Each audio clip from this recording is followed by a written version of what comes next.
আমগণিত চ্যানেলে তোমাদের সকলকে স্বাগত জানাই।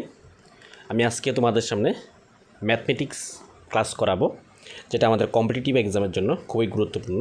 তোমরা যারাই কম্পিটিটিভ এক্সামের জন্য প্রিপারেশান নিচ্ছ, বিশেষ করে জেআরভিটি, গ্রুপ ডি, গ্রুপ সি এর জন্য যারা প্রিপারেশান নিচ্ছ, তাদের গ্রুপ ডি এর মধ্যে আমাদের 20 মার্কসের ম্যাথমেটিক্সের কোশ্চেন আসে।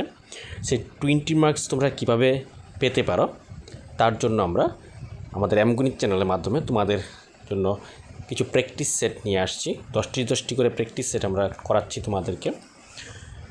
তো আজকে সেরকমভাবে 10টি কোশ্চেন আমরা নিয়ে এসেছি। সেই কোশ্চেনগুলি আমরা সলভ করে দেখাবো তোমাদের কী করে সলভ করতে পারবে, এবং পরীক্ষার মধ্যে কত কম সময়ের মধ্যে তোমরা কিভাবে কোশ্চেনগুলি সলভ করতে পারবে, এবং খুব কম সময়ের মধ্যে সহজ পদ্ধতিতে তোমাদেরকে আজকে আমরা ক্লাসের মধ্যে তোমাদেরকে শেখাবো কীভাবে করতে হয়। তো কম্পিটিটিভ এক্সামের জন্য যারা প্রিপারেশন নিচ্ছ, তারা যদি চ্যানেলটি সাবস্ক্রাইব করে না থাকো, অবশ্যই চ্যানেলটি সাবস্ক্রাইব করে পাশে রাখবে, এবং বিশেষ করে লাইক এবং শেয়ার করে দিয়ে অন্যদেরকে দেখার সুযোগ করে দেবে। তো আজকে সম্পূর্ণ ভিডিওটি তোমরা স্কিপ না করে দেখবে। আমাদের ম্যাথমেটিক্স ক্লাস খুব ইম্পর্ট্যান্ট ক্লাস। আমরা এর আগে অনেকগুলি ক্লাস দিয়েছি, তোমরা আশা করি দেখতে পেয়েছো ক্লাসগুলি। যদি ভালো লাগে থাকে অবশ্যই কমেন্টে জানাবে তোমাদের কীরকম লাগছে। আমরা পরবর্তী সময়ে আরও বেশি বেশি করে প্র্যাকটিস সেট তোমাদের সামনে নিয়ে আসবো। 10টি করে প্র্যাকটিস সেট আমরা নিয়ে আসবো প্রতিটি ক্লাসে। তো চলো শুরু করতেছি। আজকে আমাদের কিছু অঙ্কের সলিউশন করে নেব।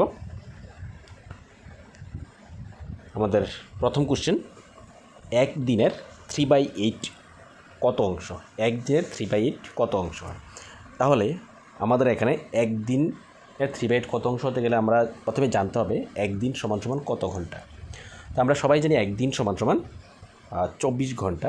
তো 24 ঘন্টা 3/8 অংশ কতটুকু হয়? তো 24 ঘন্টা 3/8 অংশ কতটুকু বার করতে গেলে আমাদের কী করতে হবে? আমরা জানি একদিন সমান সমান 24 আওয়ার্স।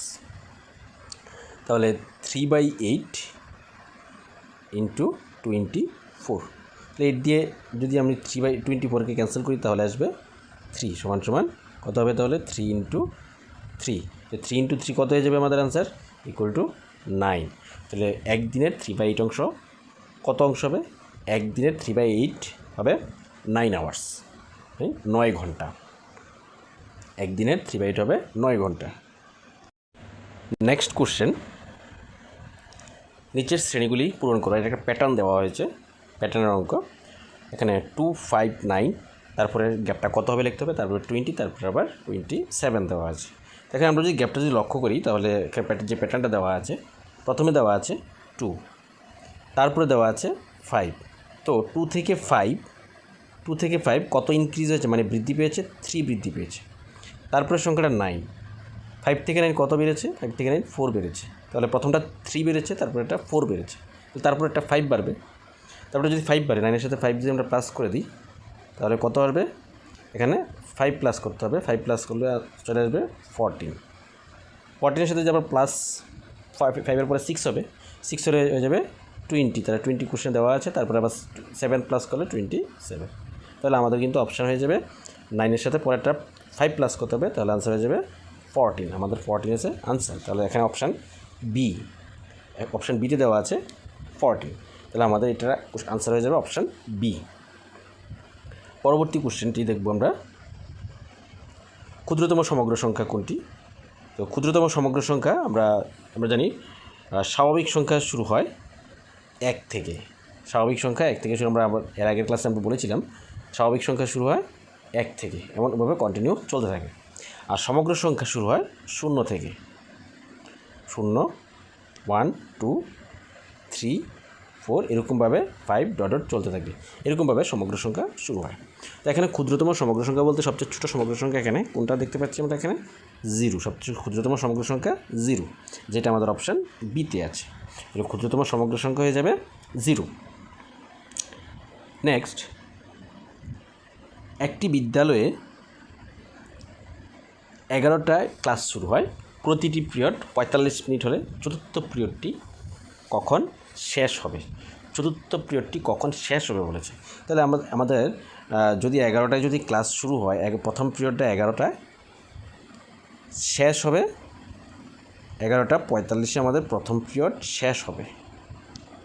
প্রথম ঘন্টা শেষ হচ্ছে 11:45, এটা প্রথম ঘন্টায়। তারপরে দ্বিতীয় ঘন্টাটা কখন শেষ হবে? দ্বিতীয় ঘন্টাটা আবার 45 মিনিট পরে গিয়ে শেষ হবে।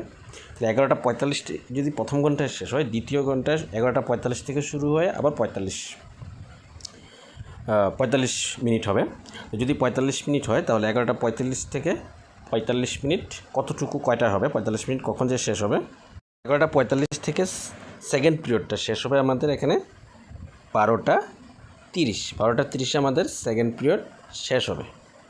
তাহলে ফার্স্ট পিরিয়ড শেষ হলো 11:45, সেকেন্ড পিরিয়ড শেষ হলো 12:30।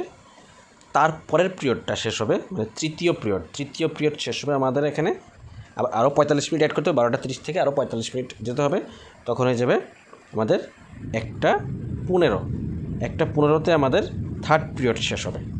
এবার থার্ড পিরিয়ড 1:15 পরবর্তী সময় আরও 45 মিনিট যখন যাবে তখন আমাদের হবে দুপুর 2টা মানে 2 PM আমাদের ফোর্থ পিরিয়ড, মানে প্রথম পিরিয়ড শেষ হচ্ছে 11:45, থার্ড পিরিয়ড শেষ হচ্ছে 12:30,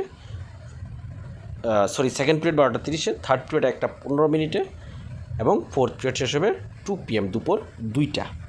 তো এখানে দুপুর আমার অপশান দেওয়া আছে দুপুর 12:45, দুপুর 1:45, দুপুর 12:30 আর ডি নান, মানে কোনোটাই অপশান এখানে নেই।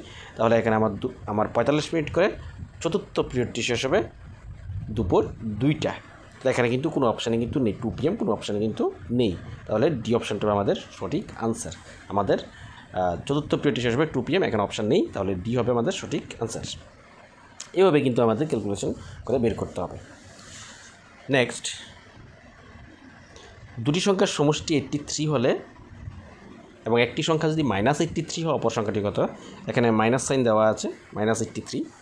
তাহলে দুটি সংখ্যার সমষ্টি হলো এখানে 83, একটি সংখ্যা হলো -83। তাহলে এখানে যেহেতু দুটি সংখ্যার যোগফল আছে, দুটি সংখ্যার যোগফল থেকে যদি আমরা একটা সংখ্যা মাইনাস করে দিই, 83কে যদি মাইনাস করে দিই তাহলে কিন্তু অপর সংখ্যাটি চলে আসবে। তাহলে 83 মাইনাস মাইনাসে প্লাস হয়ে যাবে, +83 হয়ে যাবে। তাহলে 83 এর সাথে 83 প্লাস করলে কত হবে?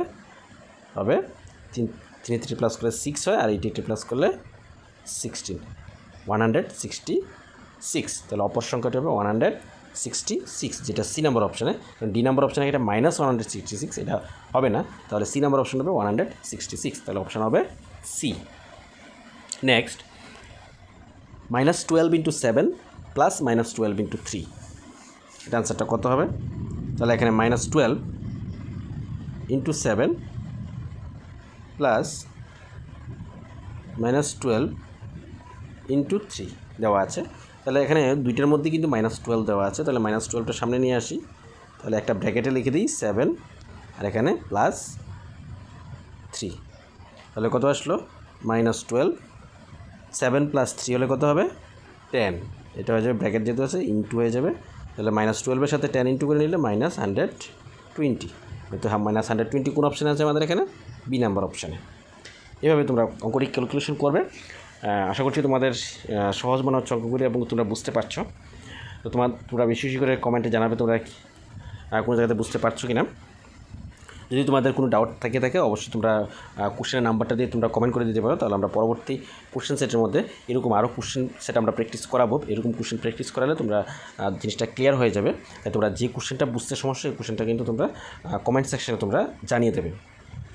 এবং তোমাদের ক্লাসগুলি কেমন লাগছে, তোমরা এরকম ক্লাস আরও বেশি বেশি করে চাও কিনা সেটাও কমেন্টে জানাবে, কারণ তোমাদের কমেন্টের উপর নির্ভর করে আমরা বেশি বেশি করে উৎসাহিত হব। তোমাদের কেমন লাগছে ক্লাসগুলি, যদি ভালো লাগে অবশ্যই আমরা বেশি বেশি করে আরও বেশি বেশি করে প্র্যাকটিসে তোমাদের জন্য নিয়ে আসবো। চলো আমরা পরবর্তী কোশ্চেনটা আমরা দেখে নিই। এখানে 5 দিস্তা কাগজের দাম 60 টাকা হলে 7 দিস্তা কাগজের দাম কত? এখানে প্রথমেই 5 দিস্তা কাগজের দাম দেওয়া আছে, 5 দিস্তা কাগজের দাম 60 টাকা। তাহলে 5 দিস্তা কাগজের দাম যদি 60 টাকা হয়ে থাকে, প্রথমে আমাদের জানতে হবে 1 দিস্তা কাগজের দাম কত। তাহলে 1 দিস্তা কাগজের দাম হবে 60 / 5, তাহলে আনসার হয়ে যাবে 12। তাহলে 1 দিস্তা কাগজের দাম 12 টাকা। তাহলে এরকম 7 দিস্তা কাগজের দাম বলেছে, তাহলে 7 দিস্তা কাগজের দাম আরও 1 দিস্তা কাগজের দাম থেকে বেশি হবে, তাহলে এটা ইনটু হয়ে যাবে 12 × 7, আনসার হয়ে যাবে 84। তাহলে 7 দিস্তা কাগজের দাম হয়ে যাবে 84, যেটা আমাদের অপশন নাম্বার এ সঠিক। পরবর্তী কোশ্চেন, 4 অঙ্কের ক্ষুদ্রতম সংখ্যা এবং 3 অঙ্কের বৃহত্তম সংখ্যার অন্তর। আমরা জানি অন্তর মানে বিয়োগফল।